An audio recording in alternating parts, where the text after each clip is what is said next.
अकेले बैठकर रुद्राक्ष की माला हाथ में रखकर जपा ना जपा हथेली में भी रखकर उस शंकर को याद कर लिया कि तेरे भरोसे पर जिंदगी चल रही है, तू नहीं संभालेगा, कौन संभालेगा। ये माता पिता नाते रिश्ते कुटुंब कबीले पति पत्नी बच्चे ये सब तो यहाँ के रिश्ते हैं, पर सबसे पहला रिश्ता माँ के गर्भ में जब मैं था तो पेट मेरी माँ ने नहीं भरा, पेट अंदर आकर तूने भरा था, तो अभी भी तू ही संभालेगा, इतना दिल से कह देना संभाल। माता के गर्भ में जब हम उल्टे लटके हुए थे, हमारी दोनों मुष्टिकाएं बंद थी, उल्टे लटके थे, तब कौन भोजन दे रहा था, कौन पानी पिला रहा था, कौन संभाल रहा था।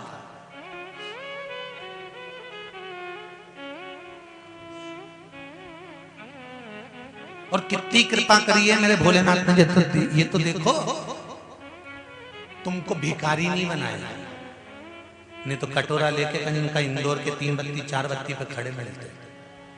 धन्यवाद दो उसको, अच्छे माता पिता के गर्भ से जन्म दिया है, अच्छे घर में जन्म दिया है, अच्छे कुल में जन्म दिया है, अच्छी पत्नी मिली, अच्छा पति मिला, अच्छे बच्चे मिले, पूरा शरीर मिला, एक भी डिपार्टमेंट गड़बड़ नहीं दिया, सब पूरा पूरा दिया। ये तेरी कृपा है, और सबसे बड़ी कृपा तूने ये करी कि भारत की भूमि पर जन्म दिया, इससे बढ़कर कुछ। और इससे बड़ी कृपा एक कर दी कि मुझे सनातनी धर्म में पैदा कर दिया, मुझे गलत धर्म नहीं।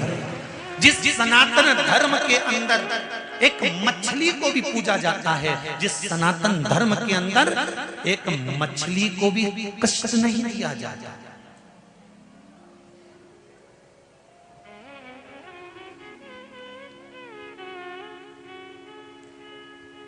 चींटी को पकड़ो वो भी भागती है, बोलो सही है।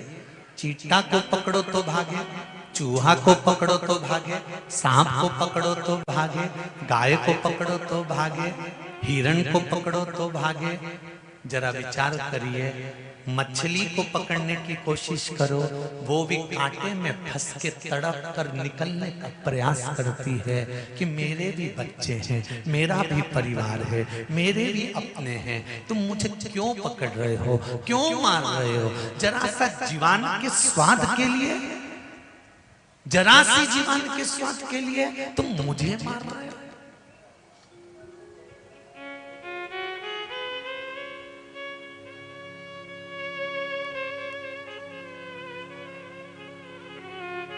क्यों?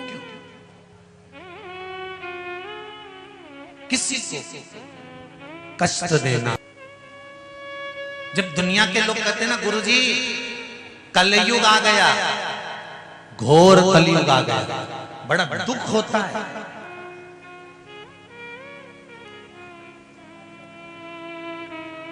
क्यों? क्योंकि हमारे वेदों में, हमारे पुराणों में, हमारे शास्त्रों में लिखा हुआ है कलयुग अपना काम करेगा। उस कलयुग को भी आप सतयुग बना सकते हो, भजन के बल पर, सत्संग के बल पर, भक्ति के। कलयुग अपना काम करेगा। बचपन गया तो जवानी आएगी, ये सरल है, सहज है। जवानी के बाद अधेड़ी आएगी, ये पक्का है। अधेड़ी के बाद बुढ़ापा आएगा, ये पक्का है। साइकिल के बाद मोटरसाइकिल आएगी, ये पक्का है। मोटरसाइकिल के बाद 4 व्हीलर गाड़ी आएगी, ये पक्का है। किराए के मकान के बाद तुम्हारा फ्लैट मकान आएगा, बस मेहनत करना पड़ेगा, वो बहुत निश्चित है, पक्का। हमारे शास्त्र, हमारे वेद, हमारे पुराण, हमारा धर्म कहता है कि कलयुग आ गया। लोग कहते हैं कलयुग आ गया, कलयुग आ गया, कलयुग आ गया, कलयुग आ गया। इस कलयुग में भी सतयुग आ सकता है अगर आप चाहो तो। और सतयुग आए कि नहीं आए वो पता नहीं, पर अगर मेरे शंकर की कृपा रही तो कलयुग की जगह शिवयुग जरूर आ सकता है, यह पक्का हो।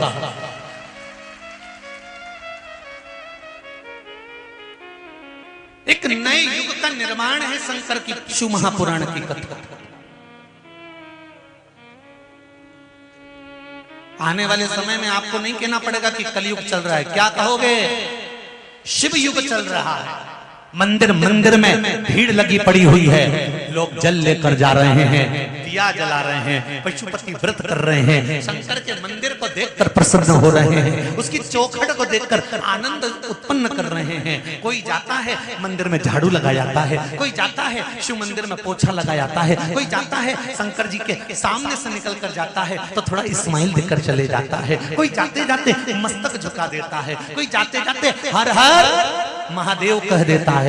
सबके मुख पर श्री शिवाय नमस्तुभ्यम है, कोई नमः शिवाय कर रहा है, कोई पंचाक्षर मंत्र कर रहा है, कोई रुद्राक्ष गले में धारण कर रहा है।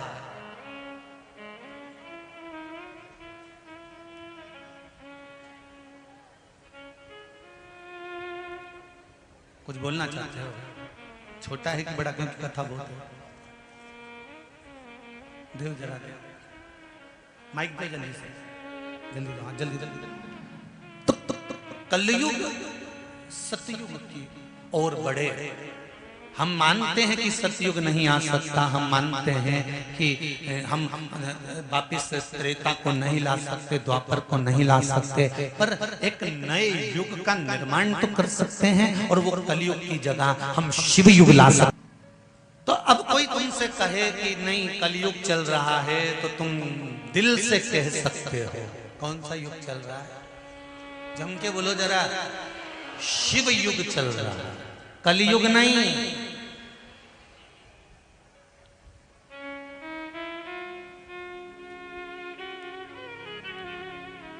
हर हर महादेव, घर घर महादेव। यहां ये दो तीन चीजें याद कर लेना, हर हर महादेव, घर घर महादेव।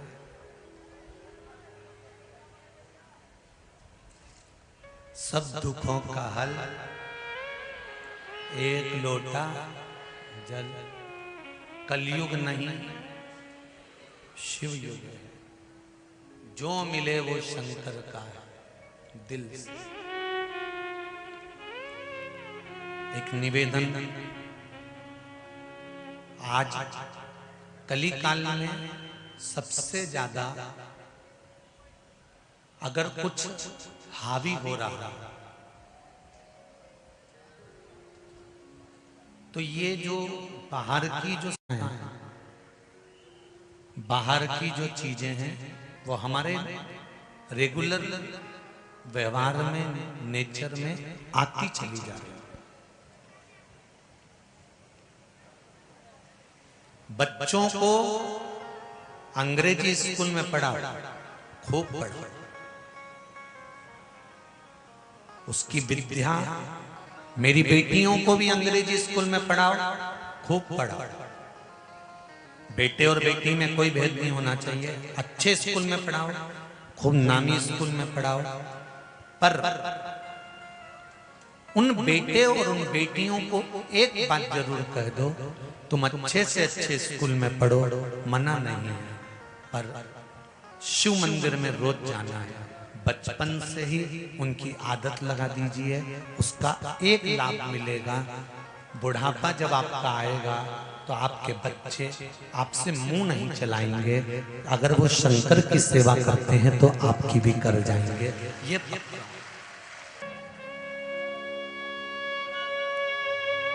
इस पूरे पंडाल में और बाहर जितने खड़े हुए धूप में, इधर उधर, पीछे आगे, राइट लेफ्ट, जितने भी खड़े, मुझे विश्वास है कि यहाँ 70 से ऊपर वाले तो कम ही है।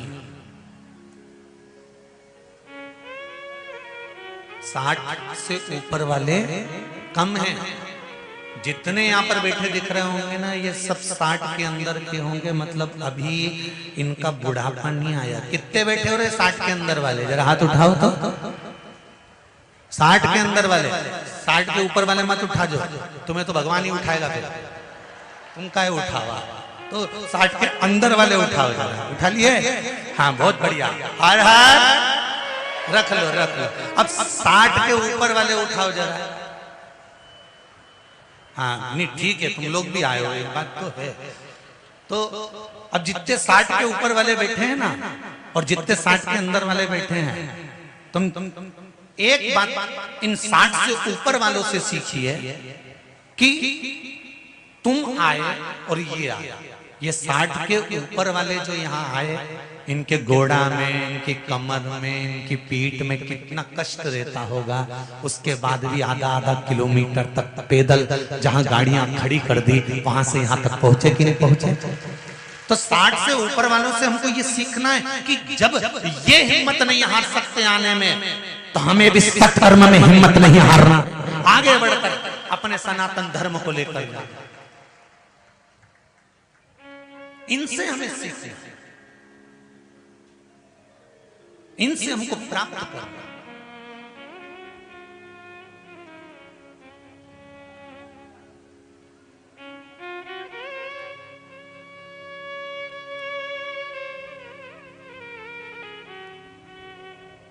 महाराज शिव कथा कर रहे, भगवान शंकर का स्मरण कर रहा है, शिव भक्ति कर रहे हैं कि आपके द्वारा किया गया एक लोटा जल समर्पित, एक चावल का दाना समर्पित, या किसी भाव से आप जो भगवान शिव की आराधना करते हो, उसका फल आपको मिलेगा, और मिलता जरूर है। बड़ी प्रसन्नता की बात है, यहाँ के प्रशासन को, रतलाम के जितने प्रशासनिक हैं, प्रशासन वाले हैं, इनको धन्यवाद देना चाहूंगा। नेतागणों को भी धन्यवाद देना चाहूंगा कि इस व्यासपीठ ने कहा था कि वो तालाब पूरा स्वच्छ और सुंदर बनाने का प्रयास करो, और वहां कार्य प्रारंभ होना चालू हो गया है। उसके लिए बहुत बहुत धन्यवाद, बहुत बहुत धन्यवाद। शिव कृपा से, शंकर की दया से, उदारता से, अगर कथा का लाभ आपने लिया है तो हमको यही खुशी है कि आपने कुछ उसको करने का प्रयास करा और उसको करना प्रारंभ करा। सुख इसी को कहते हैं। शिव पुराण कह रही है, भगवान शंकर शमशान में निवास करते हैं, कैलाश पर निवास करते हैं। शमशान में रहने का कारण उनका केवल इतना है कि तेरे कैलाश का मतलब है कि शीतलता में रहना, और शमशान में रहना मतलब अंत समय में रहना। माता की जो कोख होती है, माता का जो गर्भ होता है, माता के जो गोद होती है, वो शीतलता का अनुभव कराता है। तो तुम्हारे जन्म के समय पर भी शंकर है, और तुम्हारे मृत्यु के समय पर भी शंकर है। चालू जहां से हुए वहां से लेके अंत तक कोई दूसरा नहीं, केवल शिव ही, शंकर, केवल शिव।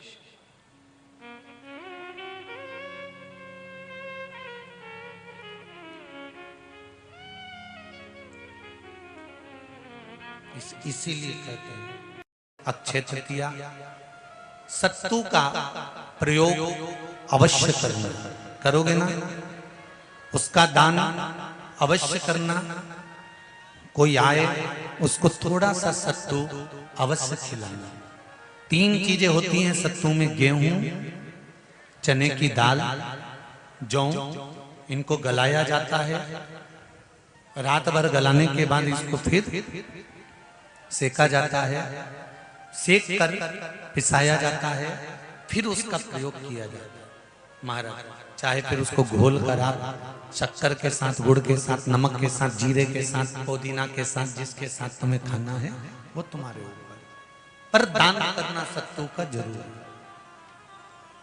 एक चुटकी मात्र भी अगर सत्तू आपने दान किया है बैसाख महीने में, उसका फल जरूर मिलेगा, जरूर प्राप्त।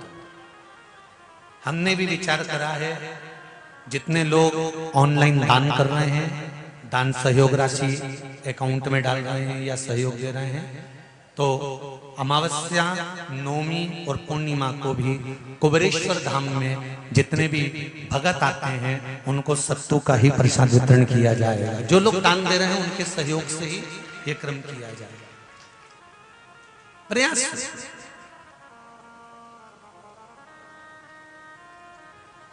शिव उपासना कर, शंकर का भजन कर। महाराज अंधकासुर,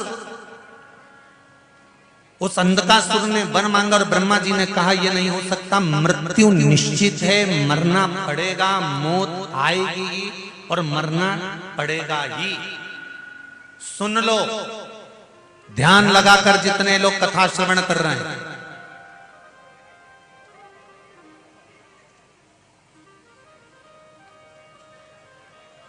जोड़ जोड़ कर मर जाओगे, आखिरी में यहीं छोड़ जाओगे। केवल जो दान तुमने करा, जो धर्म तुमने करा, यहां रोड पर प्याऊ लगाकर पानी पिलाया, शरबत पिलाया, लोगों को गर्मी में छाया दी, कुछ खिलाया, बैसाख के महीने में जो तुमने पुण्य करा, भजन करा, सत्कर्म करा, ये कभी समाप्त होने वाला नहीं है। ये अजर और अमर होगा, अजर अमर।